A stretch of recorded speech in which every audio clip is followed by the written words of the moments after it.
Planejamento de oportunidades, dores e necessidades. Como estamos falando ao longo do treinamento, é necessário entender claramente quais são as dores e as necessidades de cada segmento empresarial. Muito porque os softwares se voltam para essas soluções em função de resolver essas famosas dores. E aí, nessas soluções que são colocadas, os processos são desenhados de maneira a tornar essas necessidades resolvidas de maneira simplória, onde a dor passa a ser encontrada como uma alternativa clara dentro daquele sistema e ele possa traduzir em métrica, possa traduzir em indicador, possa traduzir em performance e o gestor possa entender claramente como fazer aquela gestão e ter a gestão daquelas dificuldades iniciais que ele tinha. Como ganhar a oportunidade? Pergunta difícil de ser respondida. Mas a maioria das oportunidades elas são vencidas em função da facilidade com que o consultor demonstra o conhecimento dele. Ou seja, como fazer com que o cliente final perceba a tangibilidade entre o que ele consome e o problema que ele tinha anteriormente e como isso foi resolvido. Essa integração vai fazer com que ele perceba claramente que ele vivia várias dificuldades de gerir o negócio dele e algumas dessas dificuldades foram mitigadas ao longo da implantação de uma nova solução.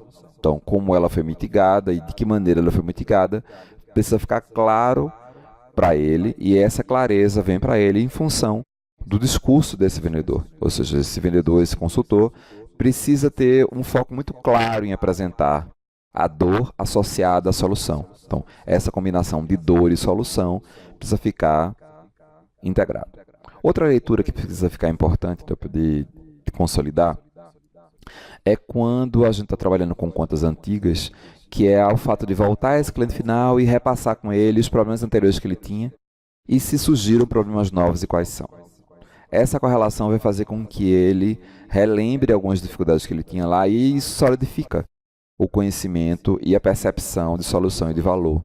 Porque é natural que quando nós tínhamos um problema, e esse problema é um problema crônico, ele acontecia há muito tempo e ele vinha conosco, e nós resolvemos ele ao longo da trajetória, de que ele fica sobrepujado. E é normal que a gente esqueça. A gente tende a esquecer esse problema em si, até porque surge um novo, e a solução desse novo é o que ganha vez e voz. E eu preciso fazer com que esse cliente final entenda que já resolvemos outros problemas para ele e estamos empenhados em resolver os novos. Por isso, a oportunidade precisa ficar focada em cima disso. Cronograma de ações e responsabilidades. Havíamos levantado na condição anterior de que era importante entender quais eram os principais obstáculos que nós falávamos sobre aquela oportunidade. Esses obstáculos precisam estar desenhados dentro de um cronograma de ações que vão ter lá quem são os responsáveis por ele, que ações vão ser tomadas, que consequências eles vão ter, até que possamos apresentar mesmo esse cronograma ao cliente final. Com esse cronograma colocado e ele finito, é importante também ter uma função para esse cliente final. Vejo que nas implantações de software não ficam claros para o cliente final quais são as demandas deles. Ele tem que entregar o quê? Ele tem que fazer exatamente o quê? Qual é o papel dele? É necessário que ele perceba que existe um papel de quem entrega a solução e de quem vai usar essa solução. Existem dados que vão ser colocados, inputs que vão ser colocados ali dentro daquela solução que depende muito dele. E ele precisa entender qual é o tamanho do engajamento que ele precisa ter para que isso aconteça de maneira segura e de maneira aceitável para que as soluções aconteçam de maneira plena. Caso isso não ocorra, é comum que o cliente final terceirize as dificuldades dele para o fornecedor. Ou seja, não cadastrou as alíquotas de venda do SF, não cadastrou as taxas do cartão de crédito. Ora, sabe as taxas do cartão de crédito? Quem negociou as taxas do cartão de crédito? Com quem foram fechadas essas taxas? Certamente foram com os clientes finais. É possível que no primeiro momento ele não tenha o domínio dessa informação, ou essa informação não esteja disponível para ele, ou no outro momento que ele a tenha esquecido, mas é necessário que ele as busque. Ou seja, na ação do cronograma, que a gente vai estar precisando colocar, é preciso dizer para ele o que é que ele precisa trazer. Quais são os inputs que ele precisa fazer, que são a responsabilidade dele. Que personagens participam dessa operação? Quem são esses atores? Exemplo, quando começamos a cadastrar produtos, que é um item pouco valorizado por quem cadastra, nós vamos nos deparar com coisas como NCM, como um código específico de mercadoria, código de barra de referência, taxa de frete, ou alíquota de ICMS, ou então se aquele produto paga IPI ou não na compra. Precisa ter um cadastro muito prévio disso para que o cadastro desse produto seja fiel ao produto, ou seja, consigamos fazer com que os dados que eu tenho lá sejam dados seguros que retratem a realidade. Essa realidade é conquistada no instante em que o cliente final nos entrega com clareza as informações que demandamos. Ora, ele tem o domínio sobre todas? Todas as informações estarão com ele? Certamente que não. Mas se eu as antecipo, ele é capaz de buscá-las. Ou também preciso deixar claro para ele que a não entrega dessas informações, a não disponibilidade dessas informações inviabiliza a implantação, inviabiliza a entrega, inviabiliza a gestão de maneira segura.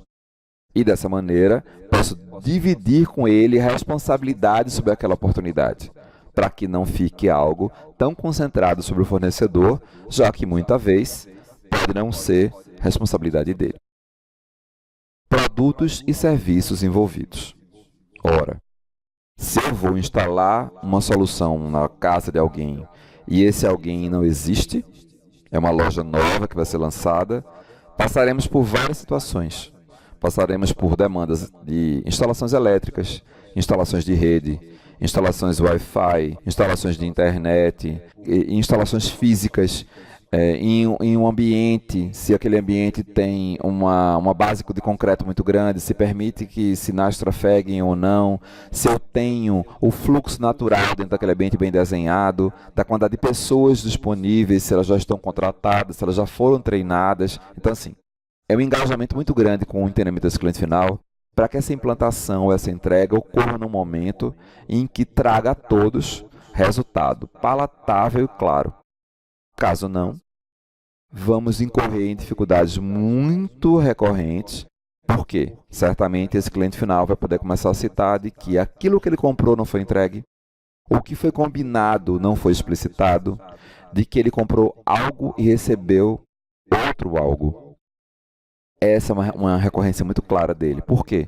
Se não há clareza de comunicação com ele, se não há a decorrência clara do que ele precisa fazer e do que ele precisa entregar, ele não se sente parte e então não se engaja dentro daquela solução.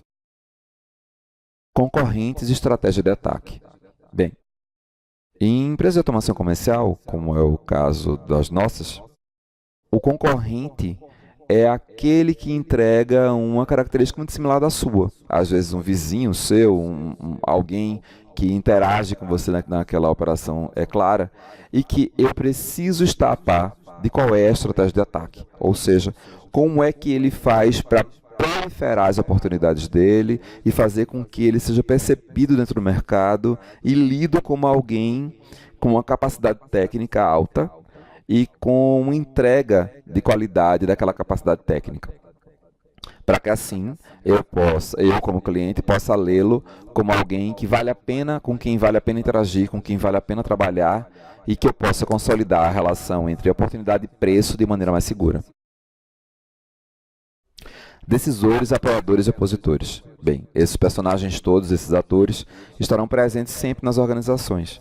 É necessário saber exatamente quem decide e se reunir com quem decide, como também é preciso saber quem se opõe àquela ideia, quem vai gerar dificuldades para aquela ideia. Engraçado, é um personagem de TI. Normalmente, o personagem de TI de uma empresa grande ou média, ele é aquele alguém que precisa garantir a sua existência e garantir o seu trabalho. Então, a tendência dele é se opor a coisas, não por achar que aquela solução seja ruim ou pior do que outra que ele tenha, mas para garantir que o trabalho dele foi salvaguardado. Afinal, a presença dele naquele instante é fazer com que o cliente final, que está ali em jogo, não cometa erros claros ou não compre algo que não precisa, ou então que não incorra numa compra inadequada para aquilo que é dimensionado para o bolso dele ou para aquilo que ele esperava. Quanto representa de vendas? Então eu preciso saber claramente quando eu for fazer um planejamento de vendas, essas minhas vendas representam quanto? Qual é a relação entre esforço e resultado? No instante em que o meu esforço é alto e meu resultado é baixo, eu preciso rever a minha estratégia, porque ela realmente precisa ficar confrontada entre a intersecção do cliente final, do consultor e do empresário que mantém toda aquela estrutura funcionando. E expectativa de quando fecha. Bem, tão assertivo quanto ser capaz de iniciar uma operação, de conhecer as dores e as necessidades dos clientes final, é importante saber exatamente o momento de fechar, o momento em que o cliente final se convence e que precisa de uma palavra de ordem, de uma palavra clara que leva ao consumo, que leva à finalização daquela venda. Afinal, estamos lá para fazer com que essa venda se concretize e que ocorra da maneira mais segura e mais salutar para todos.